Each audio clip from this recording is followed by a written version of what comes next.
Good evening, everybody. I know a lot of you probably been already listening in or watching anyhow with our webinar format. Anybody that doesn't know me, because the club is certainly growing, my name is John Dixon, the president and founder of the Owners Club. Glad to be on another meeting with you here for November of 2021.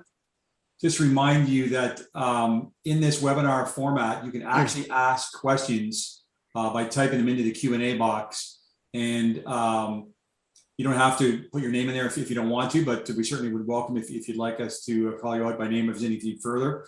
And they will go into the chat, and either Mike or I will try to read them out at a pertinent time in the presentation from Ian or anything else you have for the club. And you can actually, as it says here, what's kind of cool, you can upvote them. So if you see some questions that you think are pretty cool and you think it's something that's really important, you can upvote it so it goes to the top of the list. So I would just point that out. We're up to 54 people here. So let's just jump right in. This is kind of unreal when you think about it. The club growth, I've been sharing this with the directors, the executive behind the scenes, and many of you probably saw our post. I made a note here, Megan, that helps me with behind the scenes as well. She told me that, I think it was October the 25th.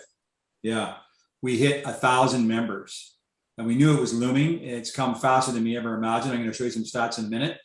And if you look at the growth from October to now, that's a huge amount of growth, 50. And we've been averaging 40 to 50 per month as time goes on. And I can tell you that we'll get some different sources that we get everybody from, and I'll talk about that in a minute. Some of these sources are, like you see here on Twitter, that's growing. Facebook, many people sign on to the Facebook, which is a private group just for our club only, and Instagram as well is certainly growing. Just thought I'd throw this on here before we talk about the growth of the club. We are working on a fall or winter clothing line. It's a bit slower than we would like, and I can tell you, as I said here at the bottom, it's because of supply chain issues. The current suppliers that provided everything we had for the spring and summer are backed up with the supply chain issues like most people have worldwide. And this may be a little bit longer getting up than we would like, but this is an example. We're hoping to have a coat like this as one of the things. We'll certainly have long sleeve hoodies and sweatshirts and toques and that type of thing. And we're hoping to have those up certainly in the next month or two. So please watch for that. Again, as a reminder, people keep on asking me about this, especially newer people that aren't aware. Within the member zone of the website, we now have most of the meetings are edited and after being recorded and are up on the site, as you can see here. So we still have to get, we didn't do a meeting in September because of our drive-in event, but the October meeting, we still have to get in there, but all the rest are in there if you want to view them. If you weren't able to attend, they're certainly on there for your viewing for down the road. And I would also point out, it's kind of interesting, we did some, you may have seen the video that we did about the drive-in, and there was a few little snippets of the executives talking to us. I interviewed them a little bit, and also some of the sponsors that attended. And we've got longer versions of that on the website. So the sponsor areas and the sponsor videos in the sponsor area, and the executive videos and interviews are in the executive area. So those are on there as well. So here's the club growth. It took me a while to get Megan and I to work on this. This is, really unreal when I think about it. Back here in 2013, Mike was certainly part of that. Some of the others that are on the call here were part of that first initial group and that are still with the club. So we really appreciate that. But in the earlier years, we weren't official in here, and we didn't use Join It as you do to sign up. We weren't charging dues. So it's a little bit harder to track. But you can see the growth there, slow and steady along here. But then 2018 is when the Model 3 came out, of course. And then 2020, I think the Model Y. And it's just exploded since then. So as of the end of October, and we're more than that now, as we said in the previous slide, we're 1,036. But we were 1,015 as of the end of October, which is huge. And that's a pretty good sized club in the grand scheme of things worldwide with official members.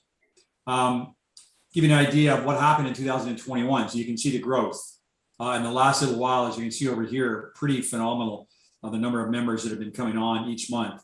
And I just thought I'd comment, we do ask everybody when they sign up how they heard about the club. And we're seeing, we're trying to capture it as granular as we can. we're seeing a lot more variance in how people hear about us. So many people say Tesla, and I think a lot of times that's because we have our info cards out at every Tesla facility. I saw one the other day. It's the second or third I've seen that said they saw our name on the trash bin at a supercharger, which was in Grimsby. We also see a lot of people finding out about the club through Facebook, Instagram, and perhaps Twitter. And we're also seeing people who just do Google searches looking for a local owners club, which means they're seeking us out and they find us that way. So it's certainly good to hear. And we're going to try to make sure we keep you up to date with interesting content and give you value for your dues. By the way, the free dues, anybody that signed up in 2020 or before didn't pay any dues in 2021. And anybody that signed up in 2021 has an extra year tacked on for 2022. And that changes to regular charging dues on December 1st, just so you're aware of that. I always throw this in the last little while now because I forget to thank our sponsors. So I want to say thank you again to these sponsors. The extra income really helps to pay for club overhead, helps us subvent things like the drive-in. You didn't have to pay for the full price of the drive-in. Some of the gifts we do and the masks and things like that we send out with the new sign-ups. And there's some new ones here. We have some pretty interesting one. Henson Shaving is a Canadian shaving company that has some pretty interesting shaving straight razors. We've got some financial companies, Shift Electric Vehicles, Cell Vehicles, Evolution, work on them. Lots of paint protection, PPF, and body shops, and pretty good cross section. And the good thing to hear from them is, I would say the majority, 95%, renew with us each year. So they're seeing value. And you probably saw in our video that we had, I think, 3 or 4 of the sponsors come out and they spoke very highly of being part of the club. So I wanted to share that with you. That's about it. That's my short and sweet intro. We've got Mr. Ian Graham. I can't remember when you signed up, Ian, but you've been a club member for quite a few years. As we said here, Ian has a passion for renewable energy, electric vehicle ownership, and future technology. Currently, he owns 2 kilowatt solar arrays, an off-grid cabin. He drives a Tesla Model 3 and has recently converted a gas pontoon boat to a fully electric boat with a solar canopy on the top for charging. He also runs, he's a pretty proficient musician, and he runs Small Dog Studio, which is an off-the-grid recording studio, as well as teaching audio recording production classes at Wilfrid Laurier. So this following presentation is going to give us his experience and perspective on the success and challenges of converting one's daily life to all things electric. So welcome, Ian, and I would remind everybody, some people did submit questions, and I've got those here. I'll ask Ian at the end. And if you have any questions during the presentation, please go into that Q&A area and type them in, and we'll try to monitor that. So that is it. I'm going to stop my screen share. And there's Ian with a spotlight behind him. Oh, yeah. Are you in your studio? Yes, I guess. I am in my studio, yeah. So it's always difficult with the lights. Your screen share at the top, click on your menu and where it says start screen share. Yeah. Welcome. All right. Thanks very much.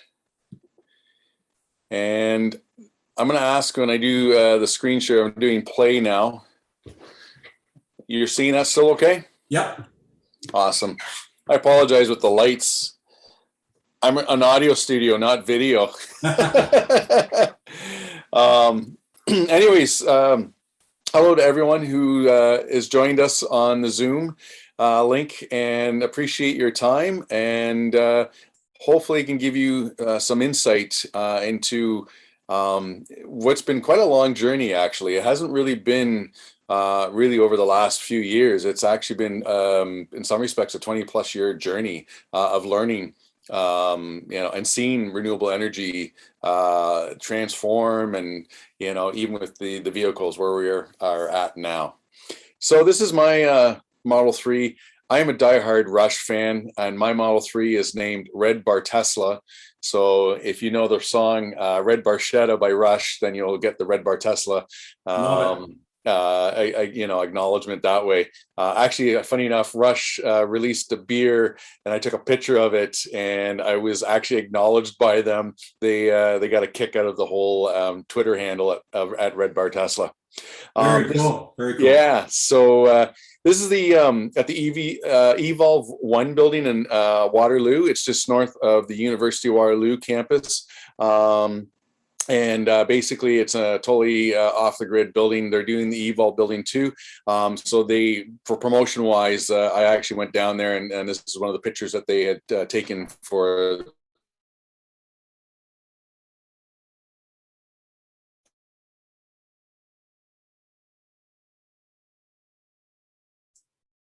I've got Ian frozen there.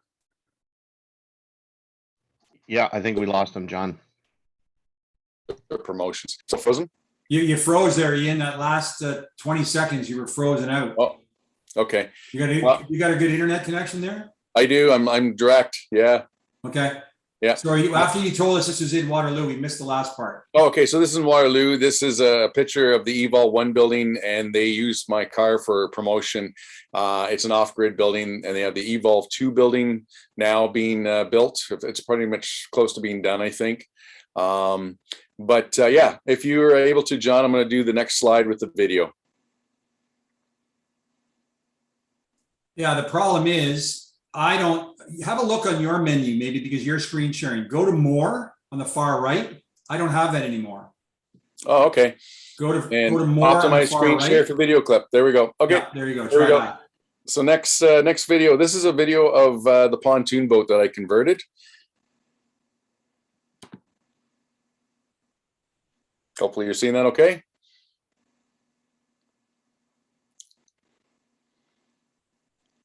So the pontoon boat was actually towed about 350, 400 kilometers. Excuse me, just one second. And Mike, are you seeing these black blocks on your screen? Yeah, just one in the middle. We can see most of it though. Okay, not sure what that is, but go ahead. Sorry. Yeah. So this is a 21-foot pontoon boat. It had a 75 horse gas motor, which I sold, bought an Elco 20 horsepower electric motor. It's powered by 4 Tesla batteries that are charged by 3 440 watt bifacial panels. It goes a blistering speed of 10 kilometers an hour. Love this picture. Here's a heron the one morning just decided to land on top of the solar panels. So got a little shot of that. All right. We're back to no video. I have no more video, so you don't have to worry about that. But you're seeing everything okay otherwise? Yep. All right. Cool. Yeah, I don't know why there's like a black, we see like a black square right in the center of the screen here. Yeah, you might want to turn off that optimization feature again. That'll probably make it better. Yeah. Okay, let me do that. I apologize. I'm going to go. No, it's still there. Optimize share screen. There you go. Okay. That's probably what did it, right? All right. Okay. So, first off, here's the car. Back in 2018, I got this. I put the order in June of 2018. And funny enough, my neighbor actually put the reservation in, and then she backed off when it came time to actually put the order in. And I lucked out, actually, was able to get her reservation. I know that was a bit sticky at the time. And then Ford came along and decided to cancel all the EV incentives. And, as any Tesla owner will attest, it was a pretty stressful time, but we did get things worked out. I got the car 2 days before the incentive was gone, and it's been awesome. I just hit 100,000 kilometers last month on it. And, other than a couple nails in the tire, and an upper control arms, which seems to be a kind of a bit of an issue. The car's been phenomenal. Absolutely love it. And then there's my home, and I have a rental property as well. So on the left side is a rental property with a 10 kilowatt system that I built with the idea of a pergola, and there's a 2-level deck underneath. The tenants on the main floor, they do not have AC any longer because the solar panels make it nice and cool over the summer that they don't have to worry about it. And then on the right-hand side is my recording studio, which is a building separate from my house. And there's an east-west configuration of a 10 kilowatt solar array. And this is part of the microfit program. It's now going into its 11th year of operation. This is the cabin so my parents, back in '88, we went to this place north of Manitoulin Island, a campsite that my parents had gone to in the late 60s. And anyways, the gentleman who had purchased it needed to sell it because his wife had unfortunately a nervous breakdown, and he was an American who had let his health insurance go and basically needed to attend to his wife. And my dad was looking for a career change after being 35 years in the insurance industry. And so we ended up buying this 10 cabins outfit. But they retired 8 years later, but in between they bought this cabin on the same lake. And this cabin, in order to get hydro there, would have cost, back in the mid 90s, was $75,000 plus to get the lines run. So there's waterfalls. You can see on the picture on the right hand side, you can see there's waterfalls there. There's actually two sets of waterfalls, and the one that's further back is what my dad figured out how to run a micro hydro system.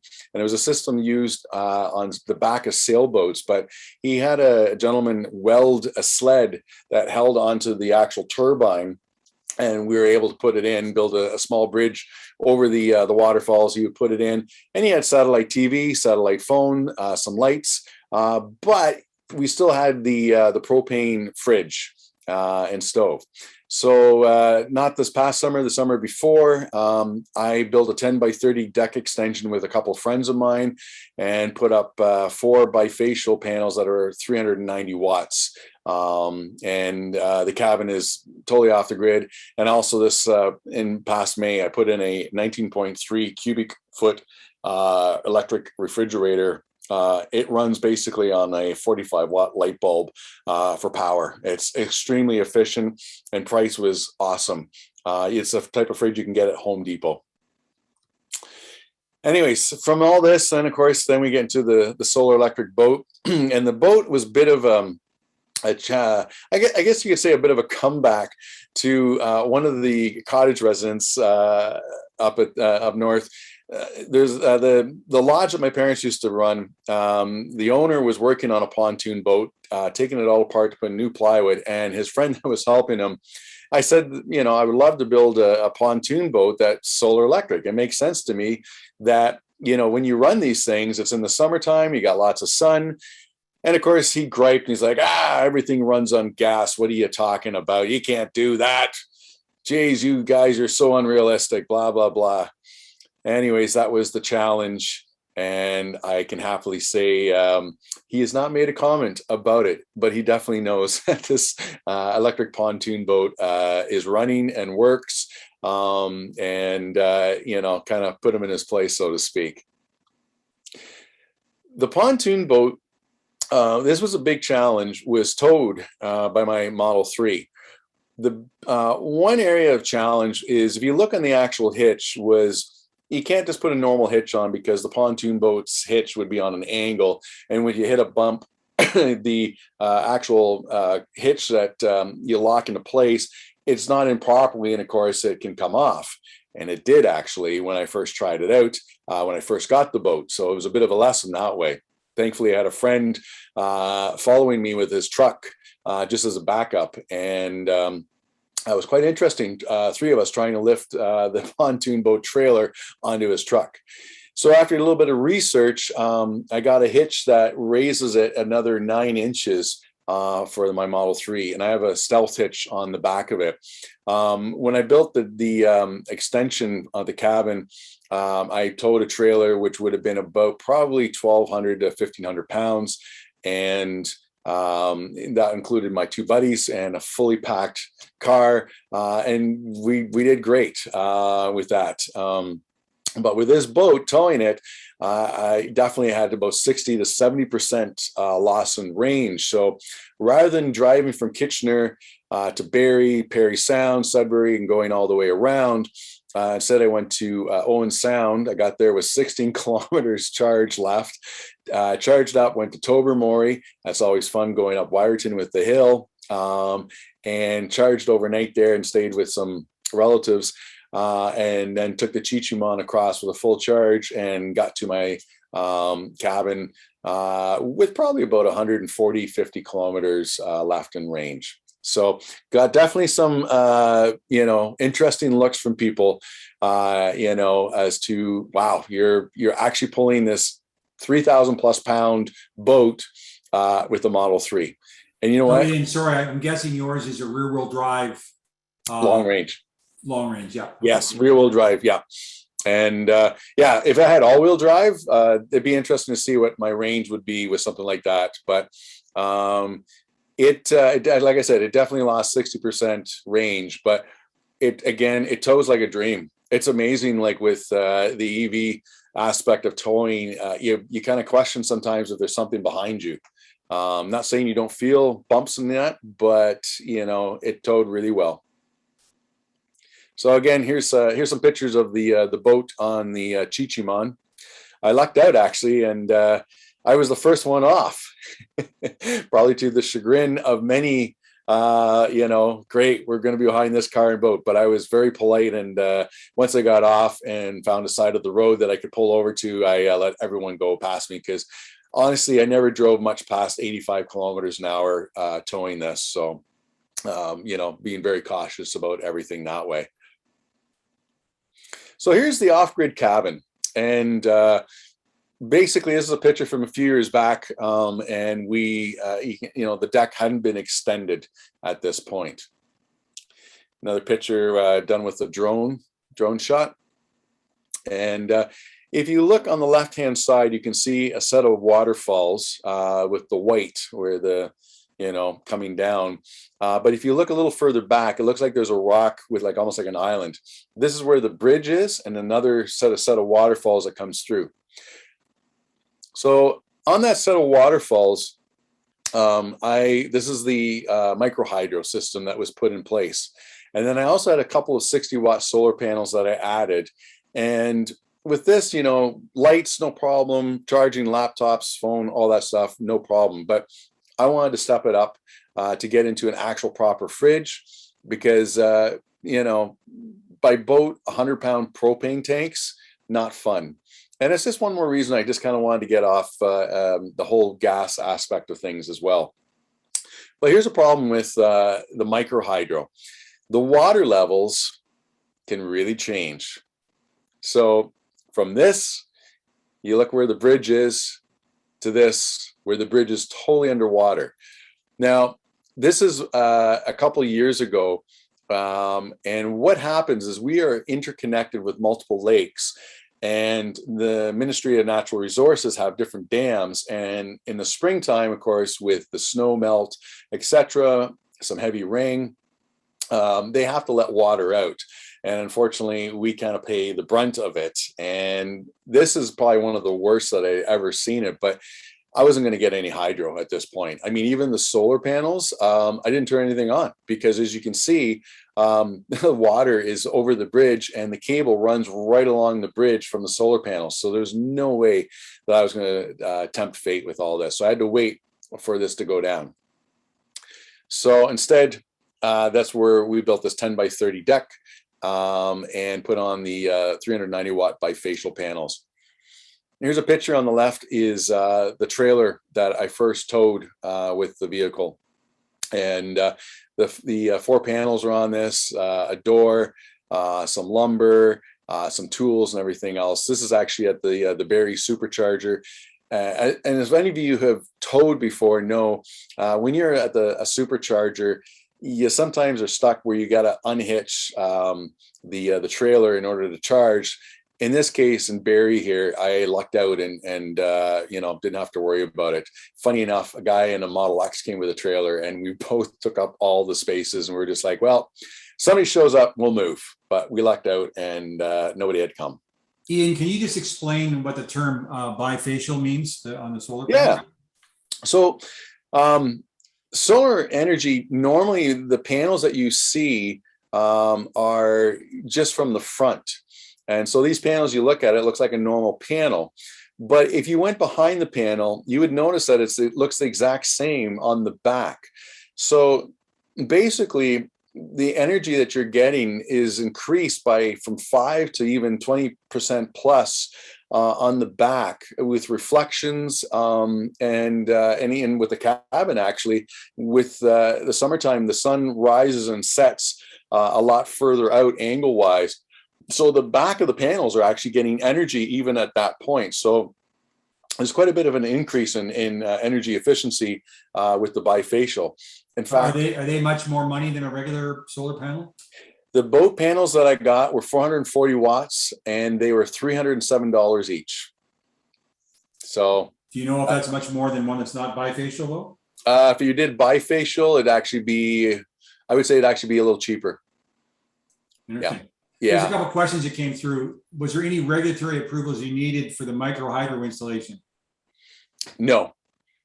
Okay. Where we are basically, even building the deck, there's no permits needed or anything. Now, of course, anything like this in the city and other areas, you're going to need something. But that being said, that deck is built on a rock slope that goes down like this. That was a lot of fun. But we have the stringers that go across so that if there's a snow load, the deck will not collapse. And it was checked over by a couple of friends who do construction as well. And what about going back to the towing? Person's asking.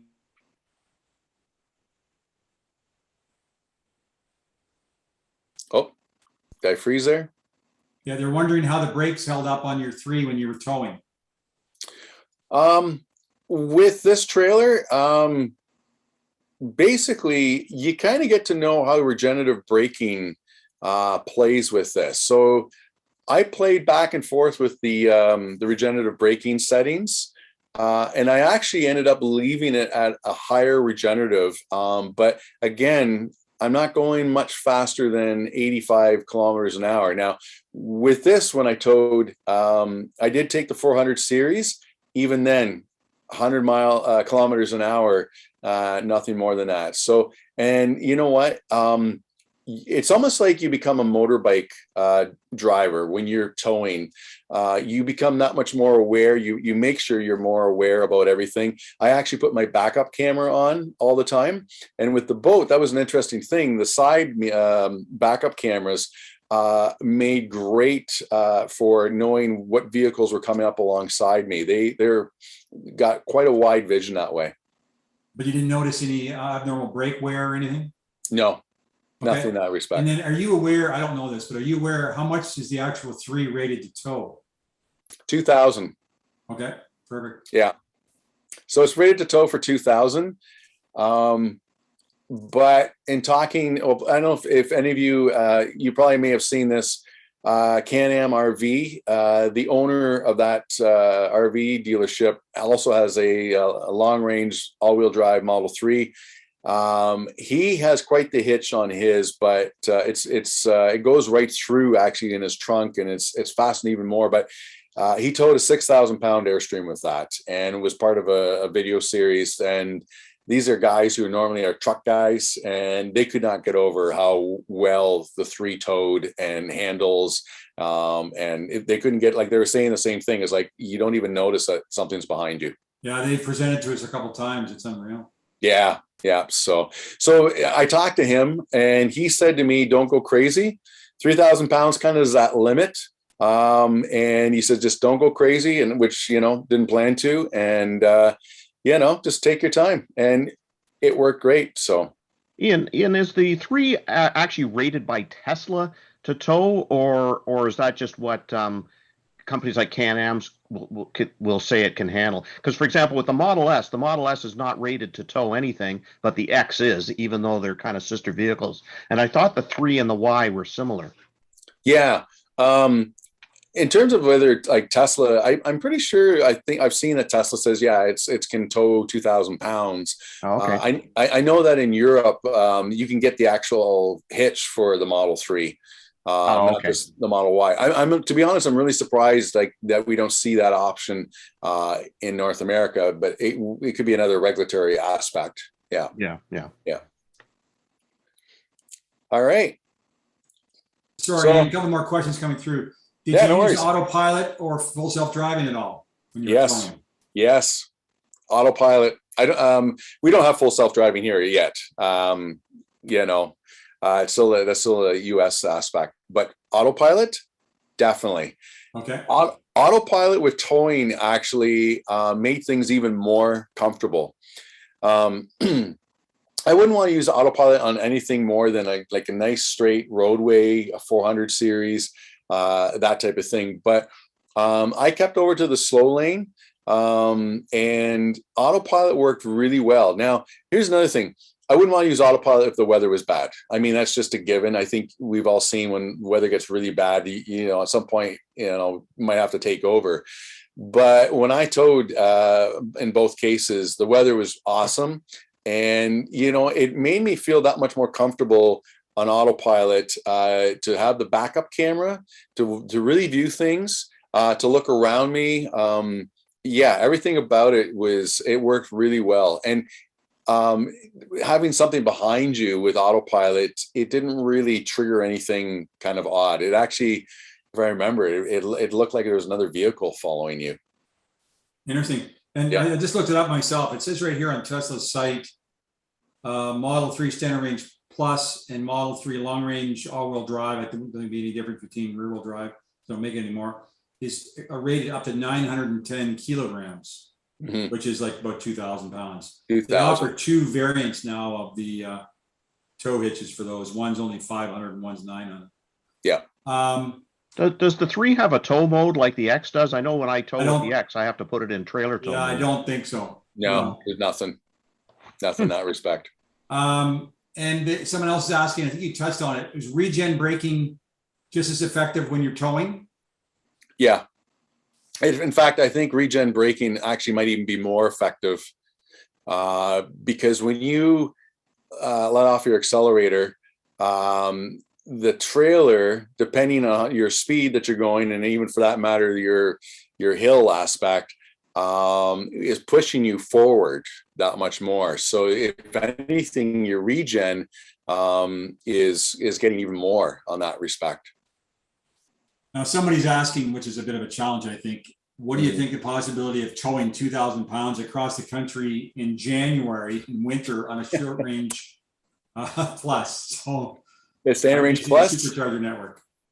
Yeah, you know what? I would be really cautious about that. I wouldn't want to put it this way. If you started in Toronto, easy enough to get to Barrie, easy enough probably to get to Parry Sound. From Parry Sound to Sudbury, you know, there's one thing, Sudbury to Espanola. As you get further north, you're also going to be dealing with that much more colder temperatures. You know, you get to Thunder Bay, now you're getting into like, you know, -20 easily for January, as opposed to Toronto, which be maybe -5. Yeah. So plus the snow that can take a hit too. Yeah, and that's wind and yeah, and that's the other thing too, is like a lot of people forget about with range is like, yeah, the cold's gonna hit you, but yeah, now you're dealing also with you know, from Sault Ste. Marie up to Sudbury, Sault Ste. Marie to Thunder Bay, you're dealing with a lot more incline with hills and everything else as well, which is going to take a hit. I think you know, the factors are going to be adding up and going against you more so. And I put it this way, I would want to know what my most minimum I could tow with in terms of range. And I would try and figure out every supercharger, what is the distance from, say, Sault Ste. Marie to the next one, which might be Wawa, etc. I would want to know those. I would think the answer is probably no. We know some guys that have gone across country in the winter with a long range, not towing, and you know, they certainly made it. But we've had Tesla present to us in the past, and they've actually spaced those superchargers to allow for normal driving between them. But that, I don't think that would be towing. Certainly an SR Plus. So I would suggest that the answer is probably no. Yeah, at least for right now. Maybe when we get the those new batteries from Tesla and that, yeah, maybe we can consider that, especially if they get out with the dry cell technology. All right, so just a picture of myself, my buddies. You know, they've been put to work to build this deck. I did help. I'm not just holding the camera and looking pretty. but gives you an idea of the deck that we built on this. So I tell you, after 4 days of doing this, we came home, and I think every other day we'd call each other, like, how's your body feeling? Because it was unbelievable. Your muscles are doing stuff that you wouldn't expected, with this. But here's sort of a wide angle view of the solar panels. And this idea came to me. I had a solar panel that had shattered. A bit of a story to that. I'm not going to get into it, but a bit of a vandalism aspect. But anyways, I took this panel up north, put it on the deck that was currently there, leaned it up against a deck box, and I experimented with it. Yeah, I use it to try some other things. And then as I got looking and watching how the sun, is going around with the cabin and stuff, I'm like, if I extend the deck out, I can make a railing of south-facing solar panels and basically collect that much more energy. And honestly, I've got more energy than I know what to do with right now. And of course, with the deck, you need to have a system that holds the batteries, the inverter, the charge controller for the solar, etc., the fuse panel, all that stuff. So I had never built a shed before. So thank you, Google, and took my time and learned how to do this. And so this is my dog Bandit helping me out here. It's kind of funny when you look on the right-hand side where the this shed is being built with the walls. You'll notice that there are two platforms there. Originally, I thought I'll do a 4x8 shed.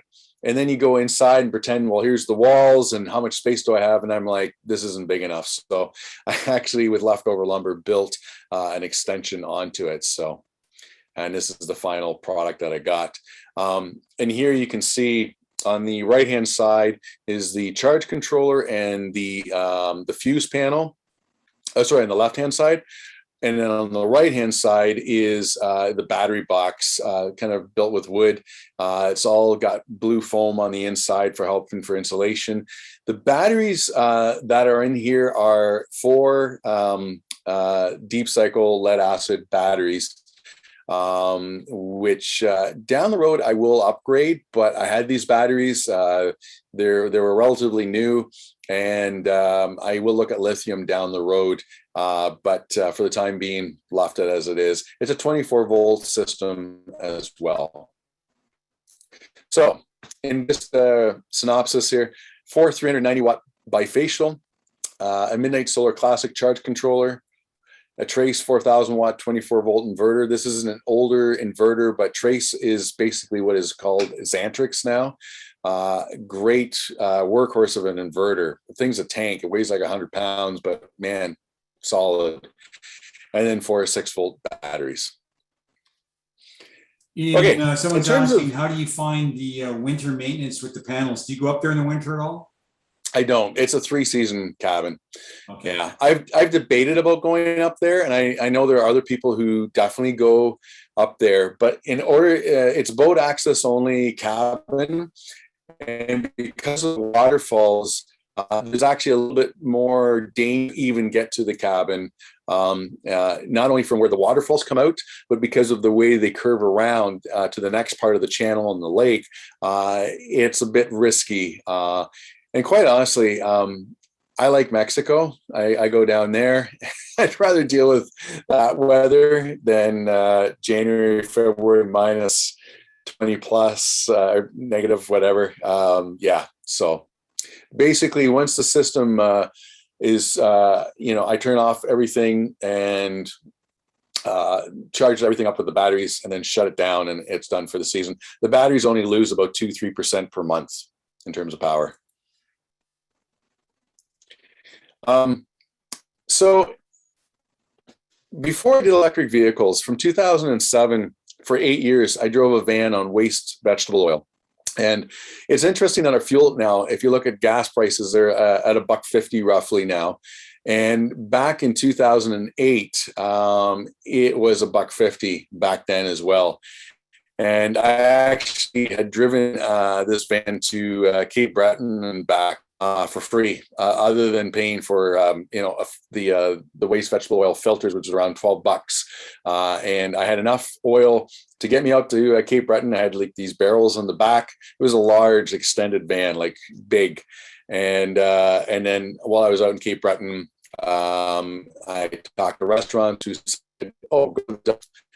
Turns out that Halifax had biodiesel buses, and they would send a guy out to these dumps where there was a freight train, one of those cargo containers that held all these waste vegetable oil containers from restaurants. So I spent like a morning and got enough to get back home, did the Cabot Trail, all that stuff. So this was kind of a real interesting project as well. Quite the pioneer, my friend. Thank you. Well, put it this way. The band I played with, we toured for like 15 years. And at, earlier point, I was getting really fed up seeing gas prices getting more and more expensive and adding up. So, yeah. So this is the back of the van. I will be very honest. I really like a vehicle now because it's so much easier to plug in at nighttime and get my fuel, as opposed to like showing up at some restaurant and pulling out these hoses and going to their bins and putting a pump to the battery. And oh yeah, it's, did I have some oil spills, accidents? Oh yeah, there's definitely was a few. So after this in 2015, I made the switch to electric. I started off with the Chevy Volt 2015. I went down with what was known at the time, WR Voltec, was a Volt user group, and actually went to Detroit to where they build them, and was pretty blown away by the stuff. And this is the first new car I had ever purchased. And I'll tell you, signing was like, I've never purchased a new car. Like, this is quite a bit of money that I'm putting myself into here. But anyways, I did this car for 3 years. And then from there, of course, then to the Model 3, 2018. So the one thing about the transformation with electric is once you do one aspect of electric, whether it be an electric car or whether you get solar panels, one thing will lead to another. Sorry, I'm just quickly moving just the video aspect here a little bit. And a lot of you guys already know this. This is just, I bring this up in presentation to people who are still learning about electric cars as well. But, when it comes down to it, the solar panels for me then, of course, led then to the electric car. And as many of you know, the electric car is, bottom line, is just a better car overall. There, like all the things I'm preaching to the choir here. But here's some, preventative maintenance for a gas car, which I'm not sure if you guys have seen this for a while. If you've been driving electric for a while, you kind of forget about some of these things. And, of course, now we're seeing gas prices at what they're at. So it's just making that much more feasible. And Ian, I would just the solar. I mentioned this a few sessions ago. There's all kinds of other things you can do. I mean, I have a lawn service to come because I have a couple of acres here. And I couldn't stand the fumes of these guys with their tractors and then knowing that they're polluting and the noise with the backpack blowers and all that. I now have a fully electric lawn service. So if you seek these guys out, they're out there. Electric tractor, electric blowers, everything's electric. And he has solar panels on the roof of his van that he charges all his batteries and portable gear with. So there's all kinds of things you can do out there if you just do some investigation. Yep. Yeah, exactly. A friend of mine just bought an electric lawnmower riding, and I tried it out. Man, the thing was like a go-kart. That was so much fun. It's like I would just drive this thing around, just not to cut the lawn, just to have fun. Yeah, for sure. And then that's the thing. We're seeing a lot more. I think businesses are becoming more aware and understanding, the costs for their business. So if you're running, like you say, like a lawn service, what's the cost them for gas and then maintenance and everything else compared to, they buy the electric aspect of it. And that's really cool to see that the guy put panels on his roof of the van. So there's definitely more people are becoming very inventive and ingenious with this. So here's another thing. So the solar aspect, the two 10 kilowatt systems I have are microfits. So In my case, I actually get paid as a power producer. But of course, that's been gone now. As of this December, it's 2, if not 3 years that program's gone. And now we have net metering. There's net metering with battery backup. And then, of course, then we have the full off-grid system. So just quickly in regards to this, if you're in the city, quite honestly, net metering is awesome. And I think, we got a $5,000 incentive for it. The only thing I would be cautious about with the net metering is whoever you're talking to install the panels. I just heard recently a friend of mine said that the payback time for them was calculated to be over 15 plus years. He hasn't given me the math on that. I don't know if I totally agree with that, especially with what I just paid for my panels for my boat. So I'm a little confused on some of that. Net metering with battery backup, if you're more out in the country, that might be something to consider. But, for example, if you looked in Texas, when they had their power go down, it was interesting to watch on some of the Facebook groups, the guys who had solar panels and Tesla power walls didn't affect them at all. Like, they had everything running, no problem. So another possibility. Off-grid. Ian, I'll just interject here. I've had some people ask me in the past, what's going on with Powerwall and solar here in Canada? And we don't have an answer with Tesla.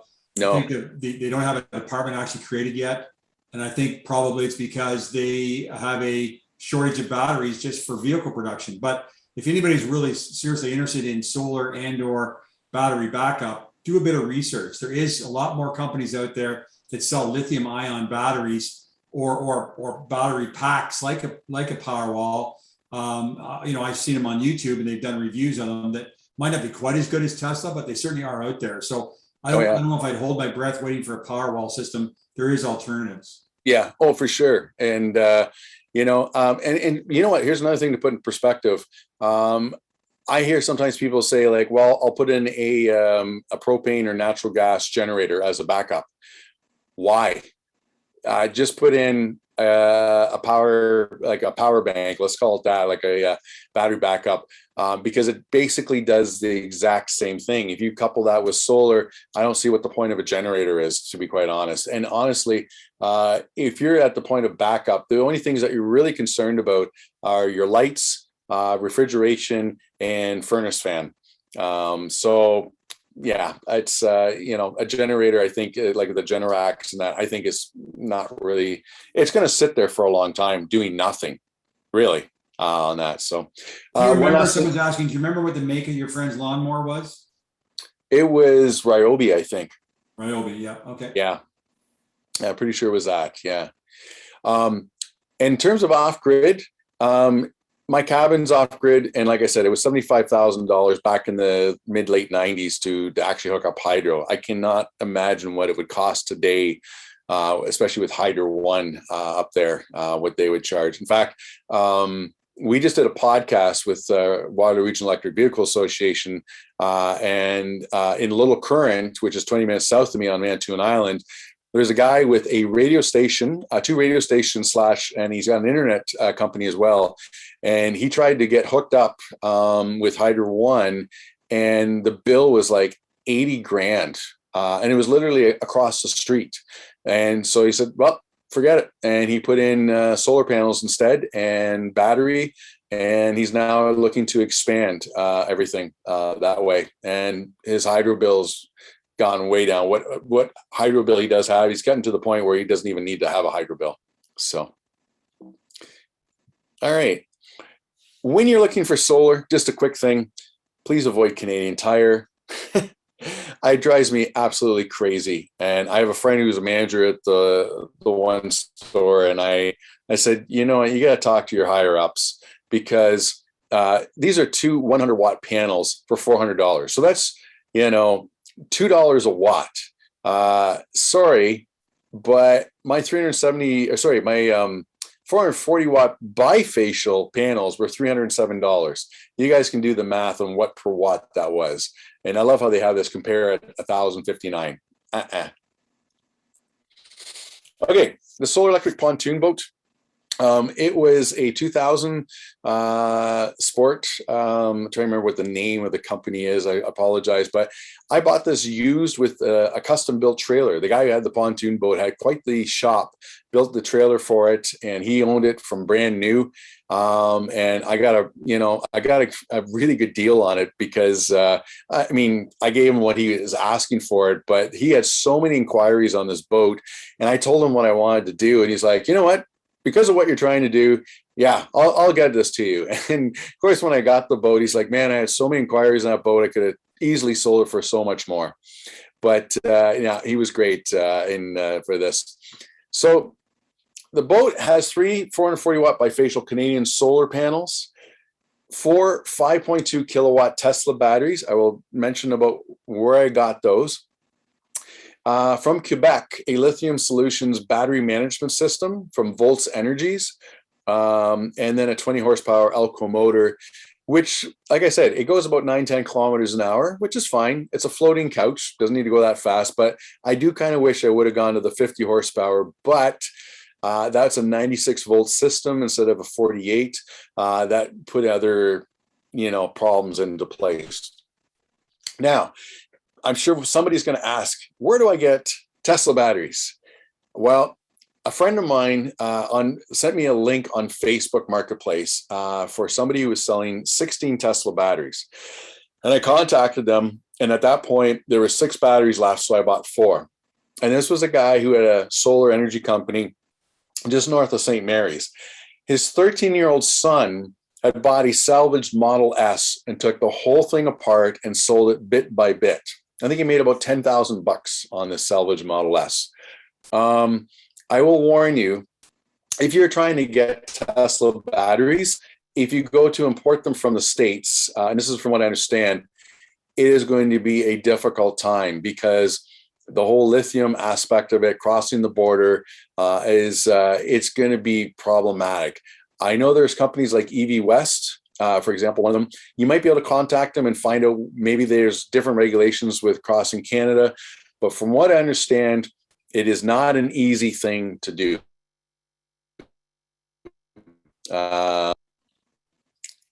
So this is my buddy, Mark, Mike, I went to school with, and they're both engineers. Mark's a mechanical engineer. And these are the battery boxes. You can see in the middle there with the black and red cables in the middle, just above Mark's arm, is one of the Tesla batteries. So there are 2 batteries in each box. Each box is weighing about 120 pounds plus. So you need pretty much 2 people to get this together. And here are the batteries in the back of my car. On top of it is a box that holds the solar charge controller, and everything is connected through Anderson connectors. The blue connector that you see is actually for the boat, and the red connectors are to parallel the batteries. They are 24 volts each, but we put them in series at 48 volts for the electric motor, and then from that paralleled that way. And then we took out the back seat area of the pontoon boat, put in this deck box, and this is where the batteries are stored and in place. To put together the canopy that holds the solar, we used extruded aluminum, and these are custom.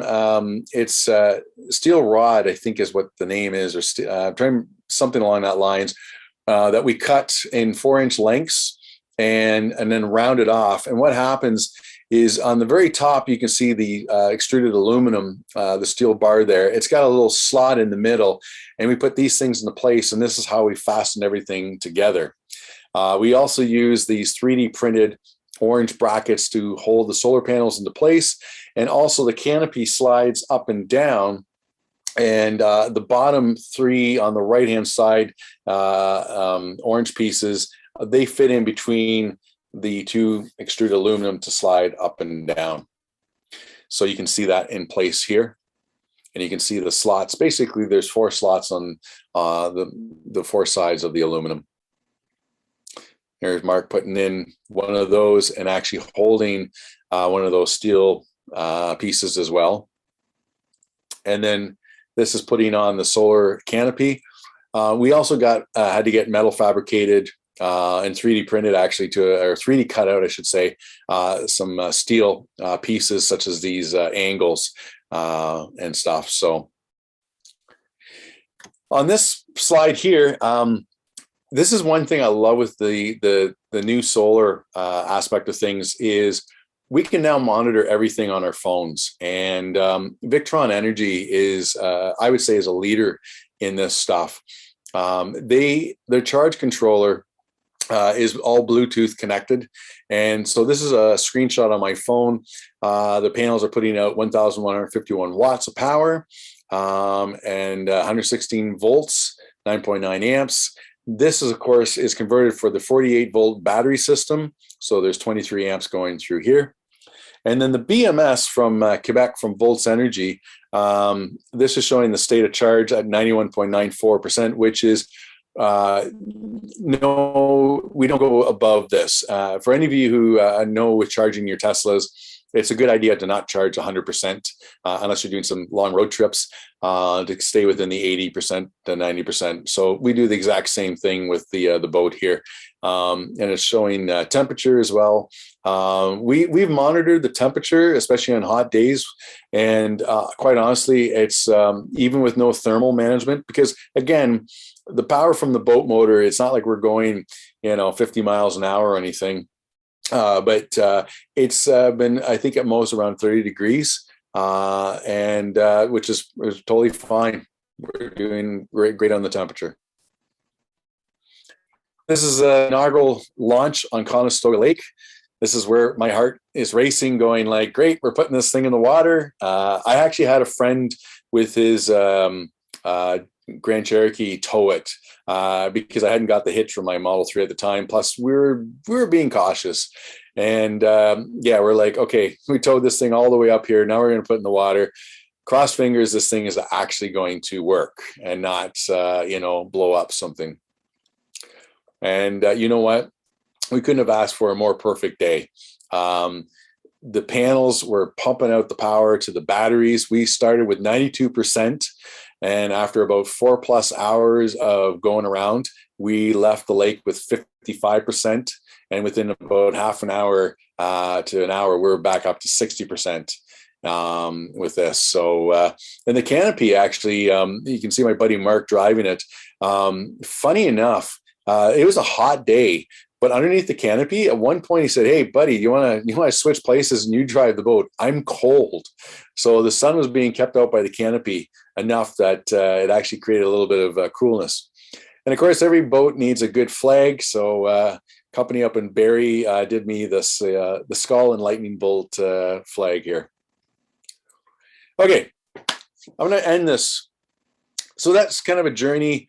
And like I say, it's like, for me, it's been about 20+ years that I've been doing, renewables and learning about this stuff. And you know what? Honestly, taking chances. I mean, the vegetable oil van, I remember the first time I filtered some oil into a jerry can and I put it in and I was shaking. I'm like, my God, what am I doing? I just bought this van.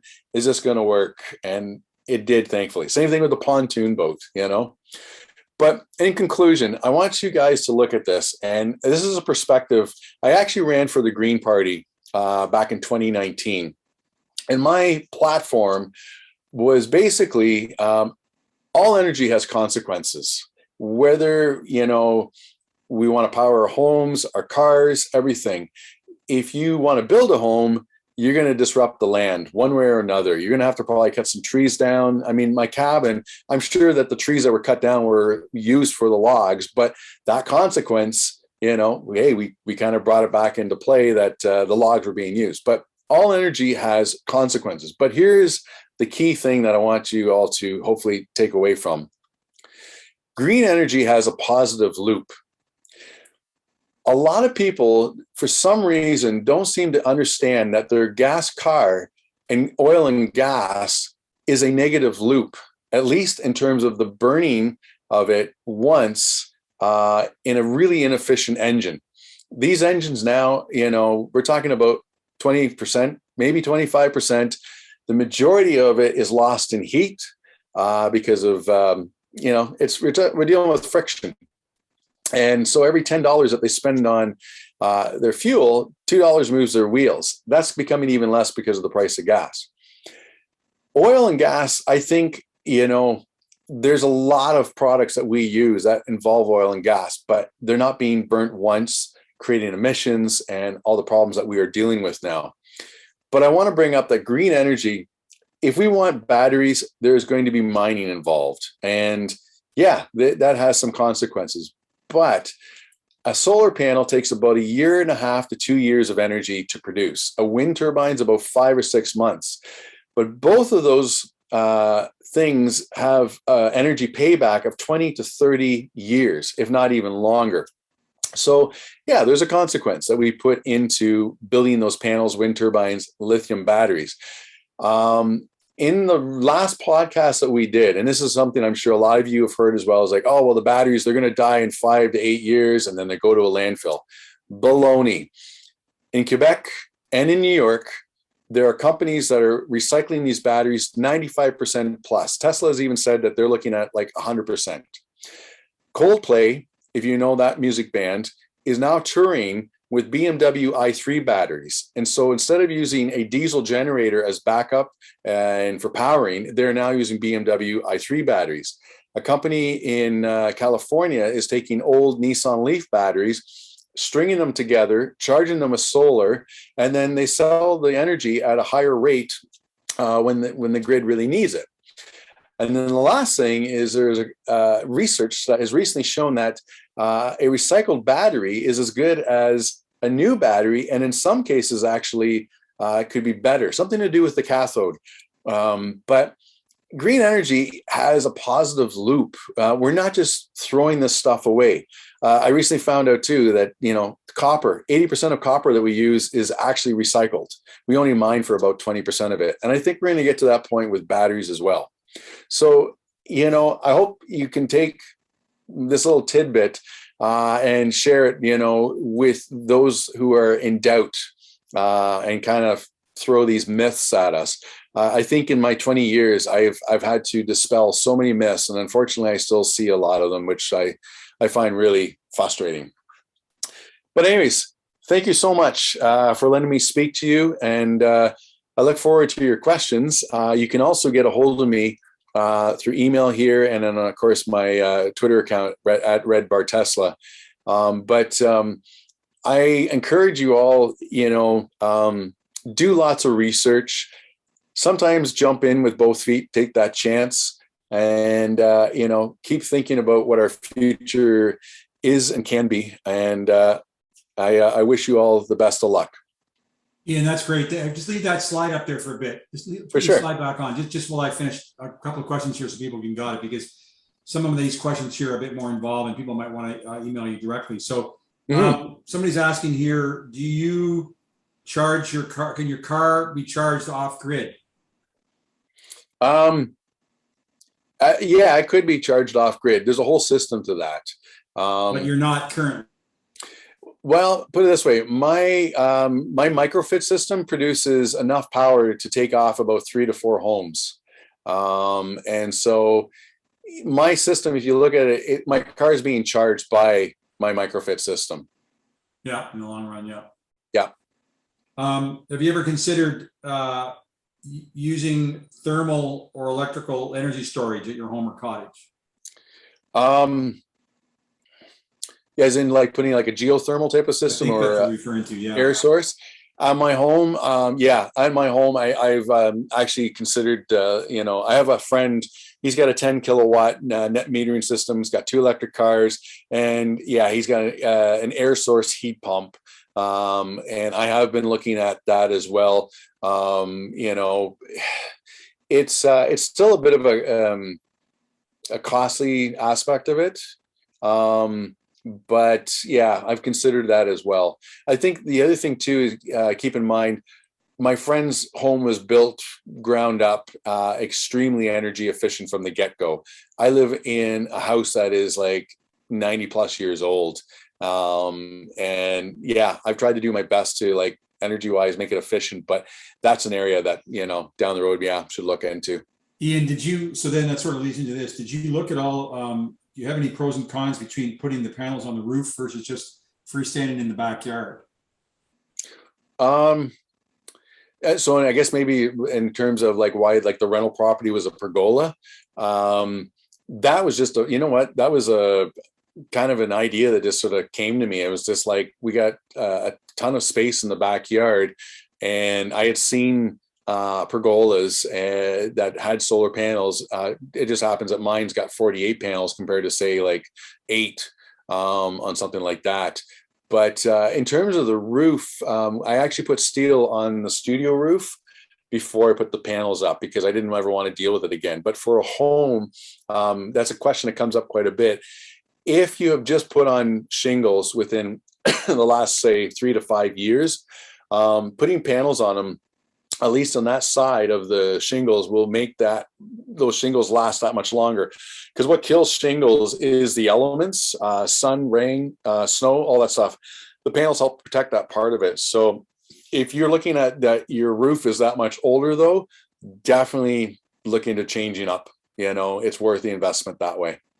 John, there was another aspect. It doesn't really apply anymore because microfit is gone, but the microfit rates were different for ground mounted versus rooftop mounted solar too. So that's right. Yeah. Funny enough, Michael, just quick for everyone, I actually had a bit of a debate with OPA on my pergola. Was it a roof mount or was it a ground mount? All that sort of stuff. Okay. I ended up having to get my MPP involved with the whole fiasco. Is that right? Eh? Yeah. Interesting. Yeah. Can you comment on what sort of sources of information you used while planning and creating your solar arrays? I mean, it's kind of a joke when you say like, oh, I Googled it, especially in this day and age of COVID and what people research.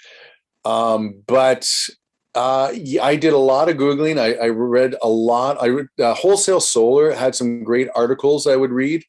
And I think I also got to know people in the community that did solar as well. And don't be afraid. To be really honest with everyone is like, we all know electricians. Like if we really think about who we know within our network, we can find out a lot of information from them. Now, is it totally honest information?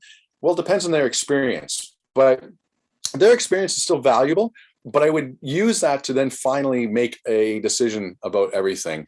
But to be really honest, like if you're concerned about, putting up solar, it's one of the easiest things to do actually, because the hardest part is actually getting the rails on the roof and knowing where to mount the rails so that they're solid and they're going to be there. But once the rails are up, you put on the microinverter, screw it in. You connect all the microinverters. You put on the panel, 2 cables, positive, negative to the microinverter, put it down, latch it in. The only big thing I would say is, roof height. Please be safe about that aspect of it. Great. What else have we got here? Have you ever heard of anything called energypal.com? No. Is that like the solar shingle aspect? No, I think it's something to do with the cost of solar and maybe to help you analyze what it's saving you or something. I'm not sure. Right. What else have we got? I'm just looking through here. Did you go do any specific research for how you positioned your solar panels?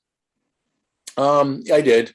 You want to know what the angle is that you want to place your panels at. Also, you want to know the difference between south and solar south, because they're 2 different things.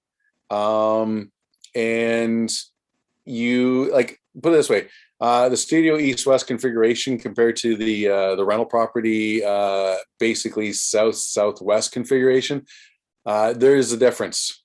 And especially you notice it as the sun starts, setting that much sooner, because you're, in the summertime, the east-west configuration does amazing because it's starting that much further on the angle, on the arc, I should say.